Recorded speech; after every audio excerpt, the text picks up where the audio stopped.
Tulsi Gabbard slashes the spy bureaucracy, saving taxpayers $700 million. I'm Georgia Howe with Daily Wire Executive Editor John Bickley. It's Thursday, August 21st, and this is Morning Wire.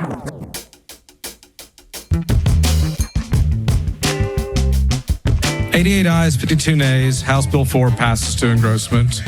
Texas adds 5 GOP seats to Congress with its new redistricting map, but California is hitting back. And Democrats are losing millions of registered voters nationwide. What's causing the political exodus? If you're the Dems and you're losing in every single state, New Jersey, Rhode Island, Massachusetts, that's a big problem for you. Thanks for waking up with Morning Wire. Stay tuned. We have the news you need to know. Here's something that might surprise you. While Netflix boasts of over 18,000 titles in its global library, viewers in the US can only access around 7,000 of them. That means you're missing out on thousands of incredible shows and movies simply because of where you're located. That is unless you use ExpressVPN to unlock Netflix's full potential and access content from around the world. ExpressVPN bypasses Netflix's location restrictions by changing your apparent location throughout servers in over 100 countries, unlocking thousands of additional shows and movies. This works across multiple streaming platforms, including Disney Plus and BBC iPlayer, ensuring that you never run out of content to watch. I didn't even know that certain things were being hidden from me by Netflix until I utilized this feature. It's super easy, and now I can access shows like The Office that I thought were long gone from Netflix. So be smart. Stop paying full price for streaming services and only getting access to a fraction of their content.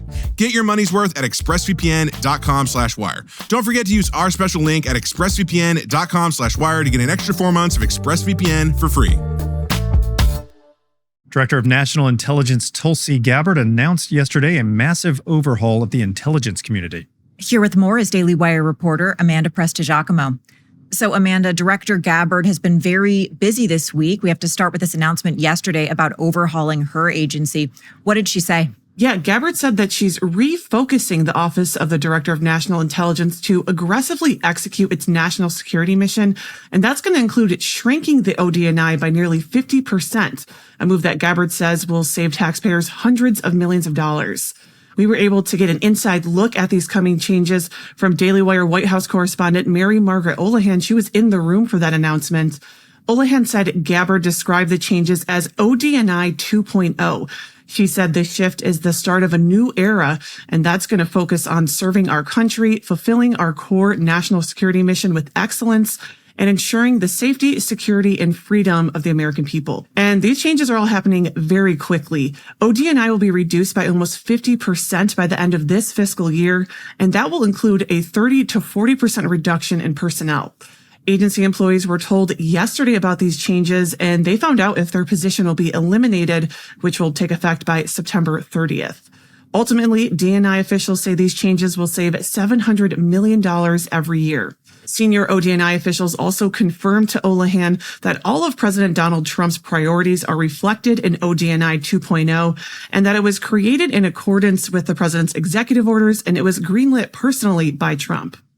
So some massive changes are coming very quickly, it sounds like.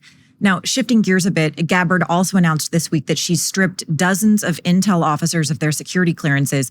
What do we know about that? Right. Gabbard has revoked clearances from 37 current and former intelligence officials who she says have abused the public trust by politicizing and manipulating intelligence or leaking classified intelligence without authorization, in addition to other violations. As we recently covered here, Gabbard released information last month exposing what she called a treasonous conspiracy by the Obama administration to falsely claim Russia interfered in the 2016 election to undermine Trump's victory. Basically, they cherry-picked or manipulated intelligence to push this narrative in favor of Clinton. Now, of those 37 you mentioned, some of them are still working in the government. Do you know if they're going to be terminated?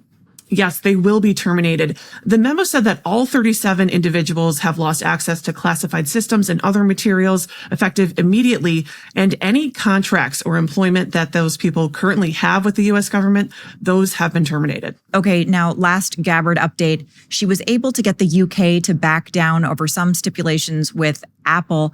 What exactly did she pull off there? Yeah, so Gabbard announced this week that the UK has dropped its demand for Apple to provide a back door that would have allowed access to protected encrypted data of American citizens. Gabbard has been working with Trump and VP JD Vance for months now with our partners in the UK to get this deal locked, and she finally announced that on Monday. She said that this move will ensure that Americans' private data remains private and that our constitutional rights and civil liberties are protected. Well, Gabbard charging ahead with her priorities. Amanda, thanks for reporting. You're welcome. Fall is planting season. Did you know that many plants and trees actually do better when they're planted this time of year? But you have to know where to start. That's why I love fastgrowingtrees.com. It doesn't matter if you live in the sunny south or if the air is getting chilly where you are, their plant experts can help you find the perfect fit for your space. Fast Growing Trees has everything for your dream yard: fruit trees, privacy trees, shrubs, and more, all delivered to your door in days. Their locally grown U.S. plants come with an Alive and Thrive guarantee, ensuring they arrive healthy and will thrive in your yard. And best of all, no green thumb is required.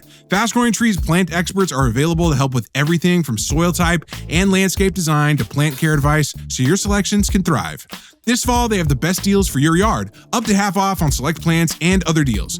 And listeners to our show get 15% off their first purchase when using code WIRE at checkout. That's 15% off at fastgrowingtrees.com using code WIRE at checkout. Now is the perfect time to plant. Use code WIRE to save today. Offer is valid for a limited time. Terms and conditions may apply. Check out the link below or in the show notes and support the show. The Texas House of Representatives passed a newly redistricted congressional map on Wednesday. The map is designed to give Republicans an edge in 5 more House races and to help the GOP retain control of the House after midterm elections. Here to talk about the map and the antics in and around the Texas Capitol this week is Daily Wire reporter Tim Pierce. Tim, so how did things finally shake out yesterday in Texas? Yeah, after Democrats ended their 2-week walkout, Republicans are finally on the verge of getting their new map. The vote was delayed late into Wednesday as lawmakers fought over various proposed amendments, but it doesn't have much further to go. The Texas Senate actually passed it last week, and so all that's left is Governor Abbott's signature. But there was quite a bit of chaos leading up to that vote. Tell us about that. Right. It was quite an eventful week at the Texas state capitol. Dozens of Democrats showed back up on Monday after they fled the state to break quorum and racked up hefty fines in the process. After they returned, the House actually made each of them sign what was essentially an adult hall pass to leave the chamber again. Each was assigned a Texas Department of Public Safety officer to make sure they returned on time each day for each session. In protest, a few lawmakers made a show of sleeping in the House chamber instead of accepting their chaperones. Texas Democrats later posted a video of one of them, State Representative Nicole Collier, getting a call from former Vice President Kamala Harris. In a moment in the history of our country where it is so lacking in those who should have it.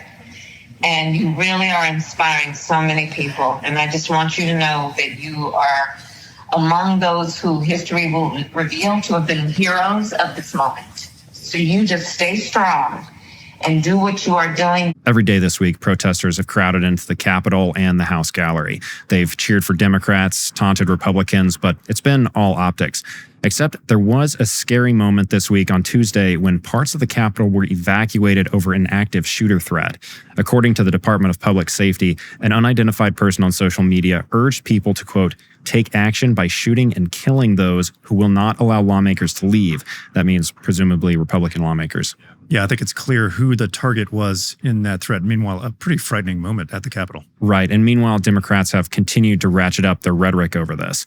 Even on Wednesday, after that active shooter threat, they continued to frame this political fight as a threat to democracy. Republican State Representative Brian Harrison hit Democrats over their antics on Wednesday morning. I mean, these crocodile tears and bad kabuki theater coming from the Democrats right now is just pathetic. I mean, quite frankly, my fourth graders' production of Shrek last year had better acting. These Democrats are pretending they don't like redrawing maps for partisan political purposes, but the reality is Democrat state after Democrat state has been doing this for decades. The dirty little secret is they're only objecting now because it's Republican states that are finally doing it. Now, as far as redistricting in Texas goes, it's pretty much wrapped up, but expect similar scenes to play out this week in a few more states as Republicans and Democrats try to gain an edge ahead of midterms.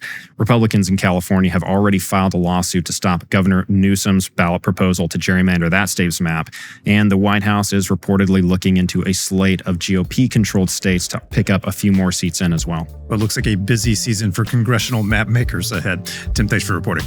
Thanks for having me on. Let's be honest, even when we're trying our best, most of us still aren't getting enough fruits, vegetables, and fiber in our diet. That's where Balance of Nature comes in. Their fruit supplement is packed with mango, pineapple, wild blueberries, banana, and more, and it tastes amazing mixed into your morning oatmeal, yogurt, or smoothies. Their veggie supplement has powerhouse ingredients like kale, spinach, broccoli, and even shiitake mushrooms, making it easy to add on salads, soups, and savory dishes. And here's what's really cool. They've got this fiber and spice blend that's the only supplement combining 12 spices with 4 whole fibers. What I appreciate most is how convenient they are. No bags, no mess, no measuring, just clean, quality ingredients I can take anywhere. Plus, everything is vegan, kosher, and gluten-free, and they back it all up with independent third-party lab testing. I can rest easy knowing I'm investing in myself and my health. Head over to balanceofnature.com and use promo code WIRE for 35% off your first order as a preferred customer, plus get a free bottle of that fiber and spice. That's balanceofnature.com, promo code WIRE.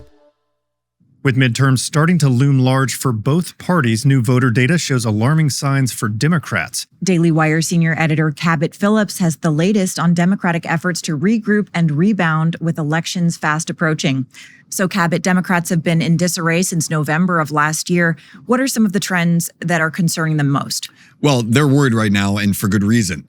Typically, the party out of power enjoys a surge in enthusiasm and popularity, and is basically licking their chops at the chance for midterms. But as we've discussed on this show, the party right now is really in turmoil, with 3 separate polls showing their favorability ratings in the high 20s and low 30s. That is the worst mark on record. For context, the Wall Street Journal found that nationwide, the GOP had a minus 11 net favorability rating. Doesn't sound so great, but if you look at Democrats, they're at minus 30. Minus 30 nationwide. That same poll showed that some of the most common words that voters associated with the Democrats right now were woke, weak, and out of touch. And even more concerning, that dip in popularity has coincided with a significant shift in party registration around the country. Right. So the New York Times just put out a dire warning for Democrats. Looking at some of those numbers, what did they find? So they compiled the voter registration numbers from the 30 states around the country that track party affiliation. And they found that from 2020 to 2024, Republicans added more voters than Democrats in every single state, all 30. Some of the largest gains for the GOP came in important battlegrounds like Nevada, Arizona, Pennsylvania, and North Carolina. But we even saw big swings against Democrats in deep blue states like New Jersey, Massachusetts, and Rhode Island. The Democratic losses were most pronounced among men and young voters, but were noticeable among nearly every single age range and demographic. All told, over the last 4 years, Republicans added 2.4 million new voters. Over that same time frame, Democrats lost 2.1 million. We're talking about a 4.5 million vote swing.